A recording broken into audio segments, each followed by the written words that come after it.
So hello नमस्ते म तपाईहरुको माझमा उपस्थित भइसकेको छु। It's me Bigan Rai BSR blog presenting to you हैन। अनि म चाहिँ आज बाहिर निस्किनु पर्ने छ किनकि अब नेपालको लागि केही कुराहरु चाहिँ एक दुईवटा चीजहरु चाहिँ किन्न छ। त्यही भएर म त्यो बाहिर जाँदै छु।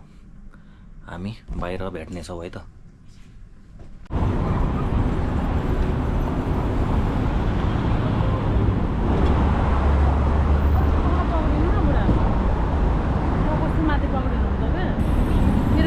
सो गाइज म चाहिँ अहिले बाहिर आइसकेको छु। अनि बाहिर चाहिँ अब सनग्लास नलाइकन हुँदैन, सनग्लास लाउनै पर्ने हुन्छ हैन। त्यही भएर यो चाहिँ सनग्लास हो, सेफ्टीको लागि पनि हो, नत्र यहाँ चाहिँ डढेर पनि कस्तो तरिकाले भइन्छ। अनि आँखालाई पनि एकदम समस्या गर्छ क्या, घाम त्यस्तै हुन्छ। अनि घाम त्यस्तै भएको कारणले गर्दाखेरि आँखालाई पनि एकदम समस्या हुन्छ। जोगाउनुको लागि पनि सनग्लासेसहरु चाहिँ मान्छेले अधिकांश मान्छे लाउँछ र लाउनु पनि पर्छ आफ्नो सेफ्टीको लागि। अनि चिकान्सी म जाने चाहिँ यहाँबाट तलतिर हो, अलिकति तल गाडीहरु यहाँ चाहिँ सिग्नल छ। यहाँ चाहिँ सिग्नल एक दुईवटा छ। घामले तातेर गाला पुरा रातो न रातो बनाइसक्यो, तातो न तातो बनाइसक्यो।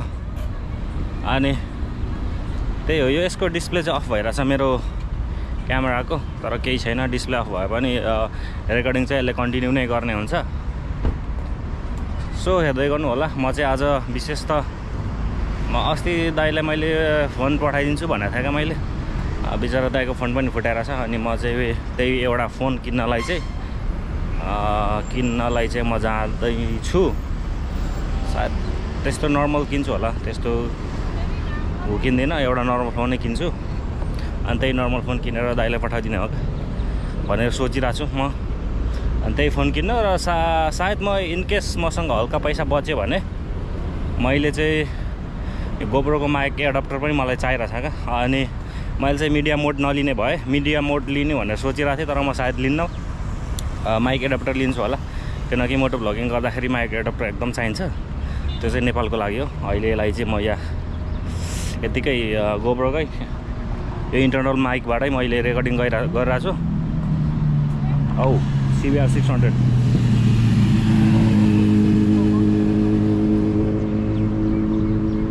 खतरा छिरो हेर्नु त। CBR 600 यहाँबाट यहाँ सिग्नल लाग्छ क्या, यहाँ चाहिँ लङ टर्म लाग्छ क्या। यहाँ यो थिच्नुपर्छ, यो थिचेपछि वेट भनेर आउँछ। र पनि अब चाहिँ येलो बलिसक्यो यताको। ओके, अनि बलिसक्यो त्यता। अनि म चाहिँ अब यहाँबाट सिग्नल क्रस गरेर थोरै अब पोर्ट साइड छ त्यहाँ, समुद्र साइडको, समुद्र नै मेन समुद्र चाहिँ होइन, समुद्र साइडबाट त्यस्तो सीपोर्ट भन्छ क्या। अनि त्यहाँबाट जाने हो, त्यहाँबाट जान्छु म। त्यतै हेर्दै गर्नु होला है, त्यतै भेटौँ हामी। अनि यहाँ चाहिँ अब अहिले के भन्छ हौ त्यसलाई त मलाई त्यो भन्नै आएन हो। त्यो नाउ जस्तो आउँछ क्या, नाउ आएकै रहेछ। अनि अस्ति चाहिँ यहाँ मेन्टेनेन्स भइरहेको थियो, अहिले चाहिँ यहाँ पुरा मेन्टेनेन्स सकाएछ सोल्टीहरूले होइन। अनि यता प्लेन उडिरहेछ यार, माथि कस्तो दामी देखिरहेछ, बबालै देखिरहेछ। तर यता घामले गर्दाखेरि छाया रहेछ यो साइडमा चाहिँ। अनि मेन भनेको यो साइड हो क्या।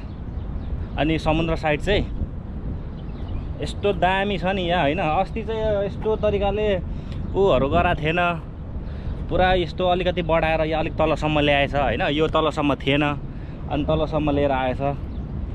अनि यो साइडमा यस्तो बबाल बनाएछ, नत्र यो साइडमा आउनै मिल्दैन थियो, एलाउड थिएन मान्छेहरूलाई। उपर एउटा सिप छ ठुलो, अनि यो साइडमा भयो। आम्मा बबालै छैन त। तर घामले चाहिँ अलिकति मलाई असर गरिरहेछ, तपाईँहरूले देख्न सक्नुहुन्छ। मैले यदि सनग्लास खोल्यो भने चाहिँ सानो आँखा त्यसै पनि झन् चिम्रो देखिँदो रहेछ क्या, एकदम सानो देखिने रहेछ होइन। अनि मैले क्याप पनि लाएको छु अहिले चाहिँ, किनकि यस्तो तालु पोल्छ नि, नत्र कपाल पनि झरेर सकिनु आँटिरहेछ। अब त्यही भएर सनग्लास जरुरी छ। अनि मैले लगाएर आएको छु। अनि यता देख्न सक्नुहुन्छ तपाईँहरूले, म जान्छु यता बौद्ध भयो आज फोन किन्नको लागि। अनि त्यो साइडमा जान्छु, सायद त्यो आएको जस्तो लाग्यो मलाई। हामी चढेर जान्छौँ। हाम्रो बोट चाहिँ चालु भयो, अब जाँदैछौँ हामी अहिले चाहिँ बौद्ध भयो।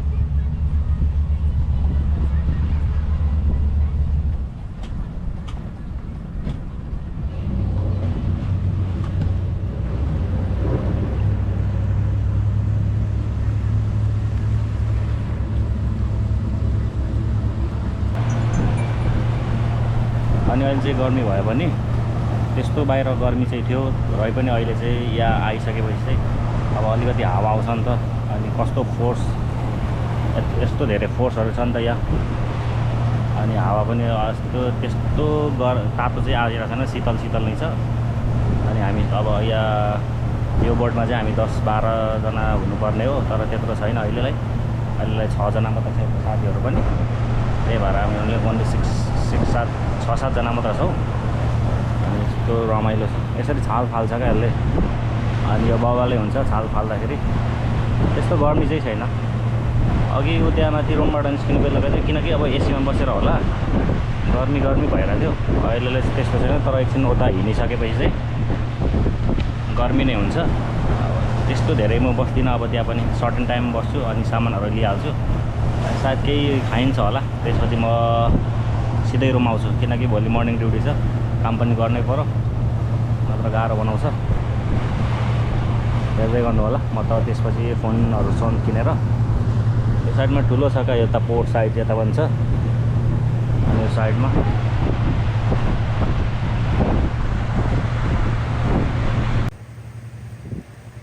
यो चाहिँ बलदुबाई साइडको पुरानो स्ट्रक्चरहरू हो। यो साइडमा यो चाहिँ सामान लोड अनलोडहरू गर्दैछ यहाँ चाहिँ।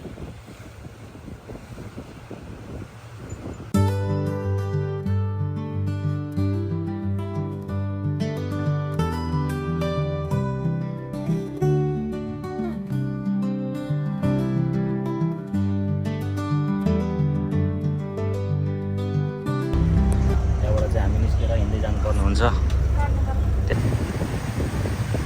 यो चाहिँ के भन्छ यसलाई, यसको नाम के हो त्यो? हामी गएको थियौँ नि होइन बोटमा, क्रुज हो क्या, क्रुज। अनि क्रुज डिनर त्यहाँ चाहिँ लन्चहरू यताउति अनि के डान्सहरू पनि देखाउँछ।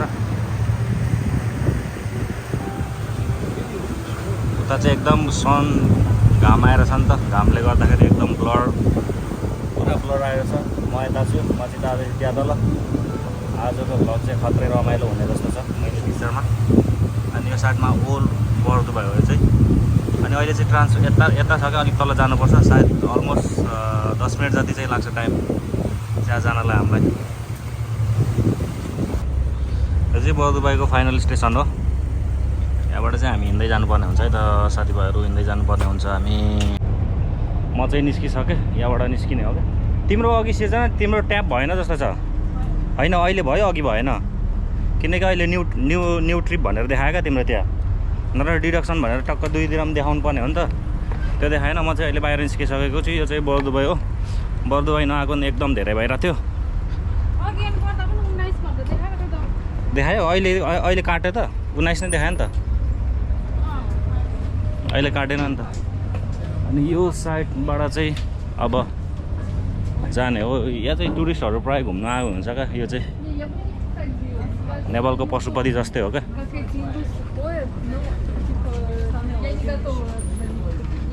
फोन किन्नु जानु कि पैसा निकाल्नु जाउँ? पैसा निकालेर जाऊँ ल।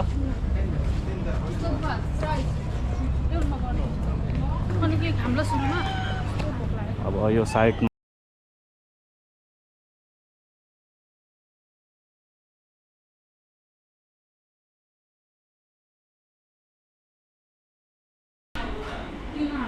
के गरेर दिँदैछ त्यो? गर्दिनु भएन हैन? त्यो पाराले त्यो पुरा उ गरेको जस्तो गर्दिनु भएन भयो। यो बोल्नु न।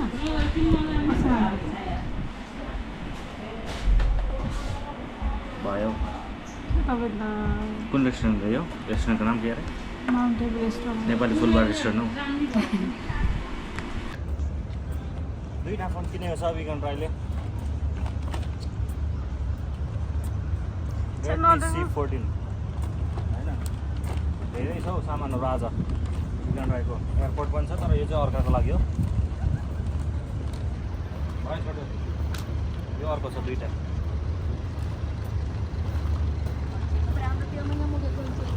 अब भरे गएर अनबक्सिङ हाल्ने चाहिँ यसलाई यस्तो क्वालिटीहरू चेक गरिन्छ है त। सो यो चाहिँ बलदुबाई हो। मेरो चार्ज अलमोस्ट खलास पनि भएछ। अनि यो साइडमा काटेछ यार, अस्ति चाहिँ काटेको थिएन, अहिले चाहिँ पुरा काटिदिएछ यहाँ मान्छेहरू बस्नु एलाउड छैन भनेर भन्दै थियो अनि यो साइडमा चाहिँ खाजा खाने ठाउँहरू छ अनि यता मान्छेहरू बसेर नाइट भ्यू है यो चाहिँ अलमोस्ट अब रात परिसक्यो म अब अलनसारीमा गएर मेरो पैसा अलिकति छ अलनसारीमा हल्का क्यास निकाल्नु पर्ने छ निकालेर म केही किन्नु छ त्यसको पनि निकाल्छु त्यसपछि म रुम जान्छु है त अनि यो साइडमा खतरै भ्यू आउँदो रहेछ नाइटमा यतिको अहिले त घाम छ इभिनिङ मान्छेहरू खासै छैनन् अहिले गर्मी भएर पनि होला क्या मान्छेहरू अहिले छैन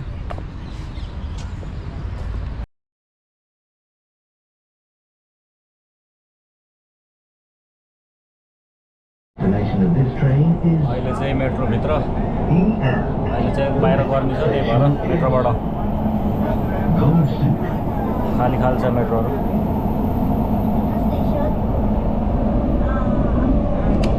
हामी यता सामान किनिसक्यो गर्मी बाहिर गर्मी छ त्यही भएर मेट्रोमा एसी हुन्छ नि त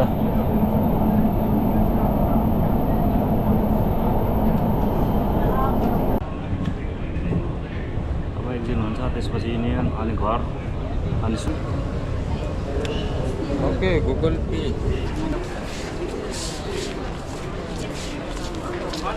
यता हो कता हिँडेको उहाँ हो त ल त्यही त झुक्किरहेको छु त म उता जानुपर्ने रहेछ झन् यता है त्यही त म यता हेरेको होइन अनि यो त होइन कन्फ्युज भइरहेको थियो क्या म अनि हामी जानुपर्छ यता हो नि त यता तर बिगेन राई चाहिँ उता फर्किरहेको रहेछ क्या क्याब लगाएको कपाल त इलित्तै बनाइदिएछ यार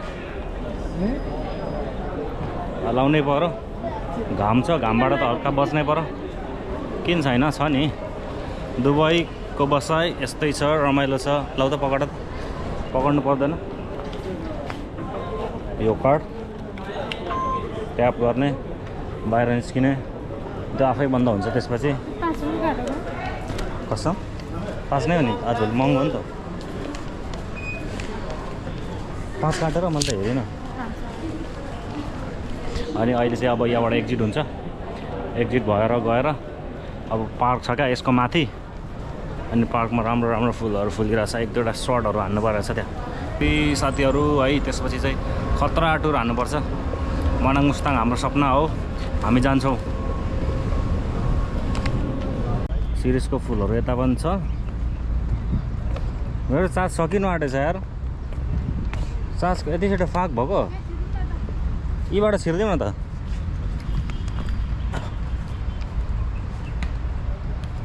यहाँ चाहिँ अहिले चाहिँ म पार्कमा इन्ट्री भइसकेँ यो पार्क चाहिँ दामी छ क्या कस्तो ग्रास छ यो चाहिँ हाम्रो समलाको डिजाइन ग्रान्ड डिजाइन पनि यतिको चाहिँ हुनुपर्छ है ढुकुरहरू यी टेर्दैन त यार डाम्नाहरूले यतिको सिरिजहरू यसरी रोपेर डिजाइन हेर्नु है त साथीहरू